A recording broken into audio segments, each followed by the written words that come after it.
Hello，各位家長，大家好，我係 Miss Emma。今日咧想同大家咧嚟到講一間，我諗好多家長咧都會認為係一間我諗係極端神校啦，OK 係啦，即係最高級別嘅神校，咁就係聖保羅男女書院啦。咁啊，之所以佢係神校，咁當然好多家長都會睇得到呢間學校其實佢嗰個中學嘅學術成績係非常之優秀啦。尤其是佢個 IB 嘅課程，亦都係每一年都有一啲好多好多嘅滿分嘅狀元啦咁樣。咁所以咧，其實好多家長咧都對呢間學校咧好有期望嚇。咁我哋今日都想分享一下究竟呢間學校佢哋喺揀小朋友小一嘅時候啦，咁究竟佢哋揀一啲點樣嘅小朋友咧？咁嗱首先都分享下，我諗喺個個性上面啦。因為咧，其實聖保羅嘅聖保羅男女咧，其實佢會喺第一 round 嘅時候咧，就會係以一啲好多好似我哋叫做 carnival 啦，好似一個 carnival 咁，好似一個即係咧攤位遊戲咁樣嘅形式啦，嚟到去考小朋友。咁小朋友就要係去唔同嘅station 關卡或者係一啲唔同嘅房咁樣啦，嚟到去完成唔同嘅任務嘅。嗱咁雖然你話好似全部都係好多都係 games 啊，咁但係咧，我覺得都係有一個 balance 嘅，即係咧喺某一間嘅房間下，第一間嘅房間或者小朋友接觸嘅時候咧，咁點樣咧都會係有好多關於其實喺遊戲裏邊咧考到小朋友一啲學術嘅情況嘅。中英文讀字啊，讀字卡啊，讀一啲嘅文章，尤其是咧，我都聽到咧有啲嘅小朋友咧都會話俾老師話俾我知啦，原來咧老師係會同佢哋講話有啲嘅指示，咁我覺得咧喺呢一間學校裏邊嘅一啲考核裏邊咧，好大部分咧都係好需要咧小朋友嚟到去跟指令嚇，即係話可能老師話你咧就讀乜嘢顏色嘅字句啊，咁我咧就讀啲咩顏色嘅字句啊咁樣，咁我諗呢一啲亦都係平時我諗我哋喺屋企嘅時候咧都可以去做到嘅一啲嘅練習嚟嘅，咁我哋加多少少嘅內容落去，等嗰件事咧就唔會話第一唔好沉悶啦，第二其實都可以考到小朋友就係佢哋嗰個嘅跟隨指令嘅一個能力咁樣嘅，係啦，咁讀中英文嘅文章啊字句啊咁呢啲會有啦咁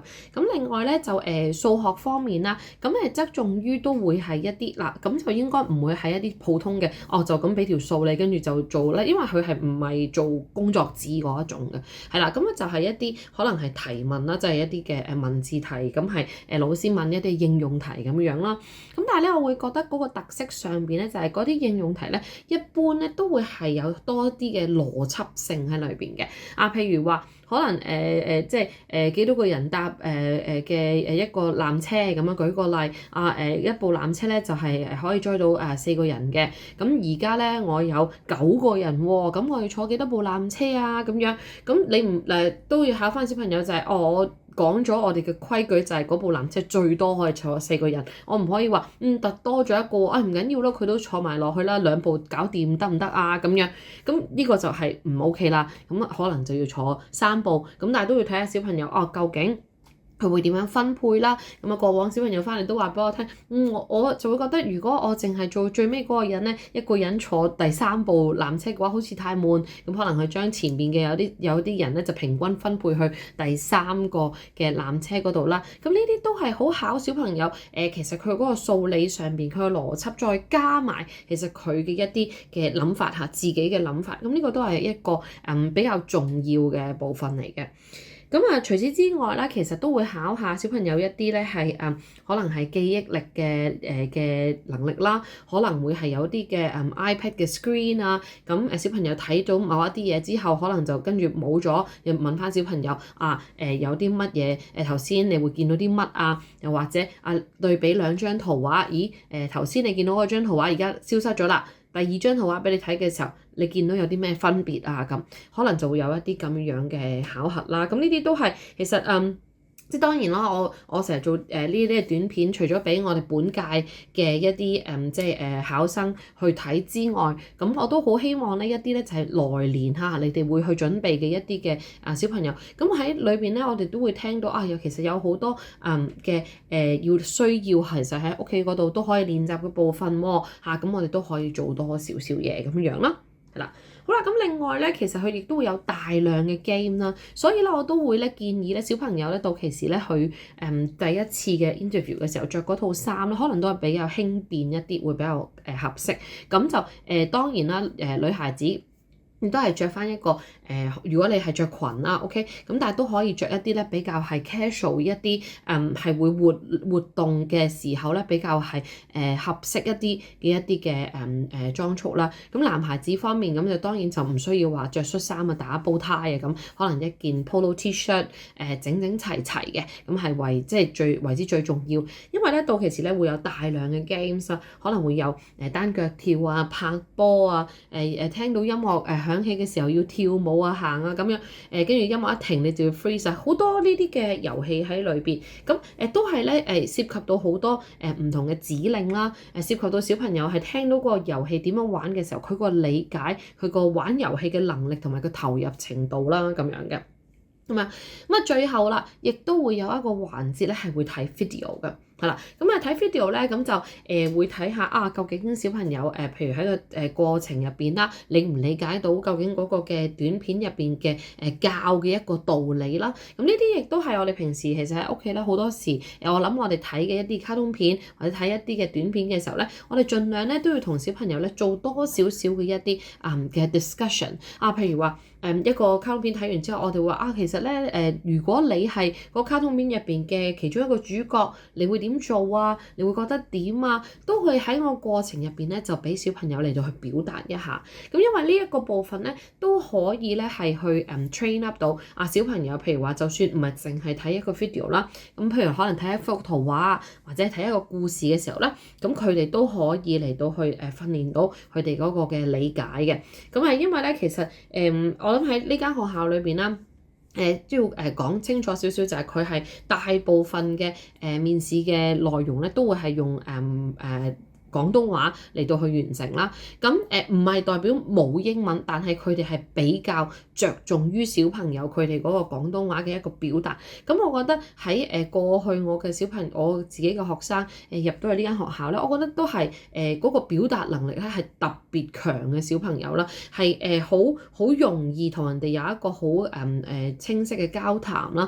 都係一啲比較中意講嘢嘅小朋友比較咧係取勝得更加好啦咁樣啦，咁但係當然咧，其實我諗喺聖保羅男女咧，佢唔多唔少係因為咁佢自己本身去選擇嘅小朋友咧，其實喺嗰個學習上邊咧，佢會係揀一啲咧學習上面咧比較係有韌力咯，可以話即係話可能佢遇到有一啲唔識嘅嘢或者係當佢遇到某一啲好困難嘅題目嘅時候，佢會好努力咁去嘗試啦。咁而呢一個部分咧，其實好多時我諗都係家長一個最頭痛嘅部分啦。究竟點樣可以？因為其實我諗有某部分嘅小朋友始終都真係同佢哋嘅性格有關係嘅。咁但係點樣能夠令到小朋友去知道乜嘢為之叫做我係唔放棄咧？試幾多次咧？或者我去用啲咩嘅方法咧？例如喺中間，如果我真係需要少少幫助嘅時候咧，我係問一個大人啦，或者一個老師咧，其實係攞少少嘅幫助嘅啫，就唔係話好似我坐喺度等你俾個答案我咁樣啦。咁嗰個分別啦，我哋要盡早咧嚟到去可以幫小朋友咧去建立呢一個嘅能力嚇。咁所以咧，其實整體嚟講，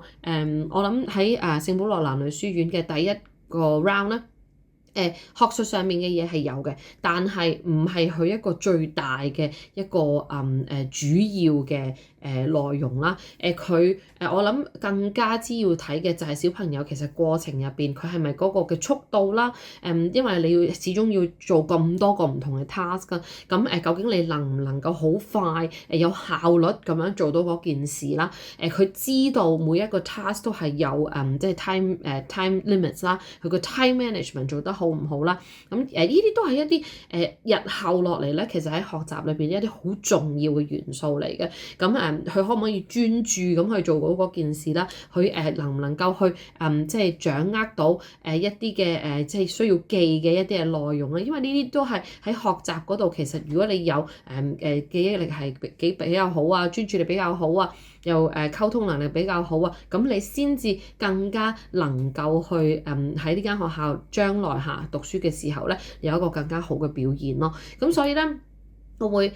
即係當然啦，你可能如果而家你仲喺度考慮緊呢間學校啱唔啱你小朋友，可能係你下一年會要考嘅同學仔嘅家長，咁可能你會考慮下諗下咧，就係呢間學校比較上係佢係嗰個嘅學術根基要紮實嘅，咁我哋都係要去即係準備一下啦咁樣。咁但係學術根基紮實咧，唔係淨即係單止係你去識睇好多字認到好多字，而係佢嗰個嘅各方面喺學習上面咧，其實佢係有條理嘅，呢個都係一個好重要嘅元素啦。咁至於我哋本屆需要去就嚟去面試嘅小朋友咧，我希望咧小朋友要記住一樣嘢，就係話家長要提一提小朋友，就係話我哋要係有效率咁樣去完成嗰件事，唔可以考慮太多噶啦。咁樣覺得個答案係啱嘅，都要相信自己係覺得係答得啱，咁我哋就 move on 咁樣啦。咁要知道有time management 嘅重要性啦，咁所以咧希望小朋友咧嚟緊喺聖保羅男女書院第一輪嘅面試裏邊咧可以有好成績。咁咧整體嚟講呢間學校咧到最終係會收大概150人入去讀書嘅。咁咧所以咧其實第二 round 嘅時候咧，其實佢嗰個篩選咧已經都比較嗰個幅度好大㗎啦，可能係得返幾百人咁樣啦。咁係啦，因為報名大致上都會係4,000幾咁樣左右啦，咁就得返我諗係講緊大概係1/10嘅同學仔就會係入到去第二 round 嘅 interview 啦咁樣。咁到其時咧，我都會再講下關於第二 round interview 咧，大家係需要注意嘅地方嘅。咁但係咧，希望小朋友能夠旗開得勝，希望大家都可以入到自己心儀嘅小學。好，咁我哋下一集再見，拜拜。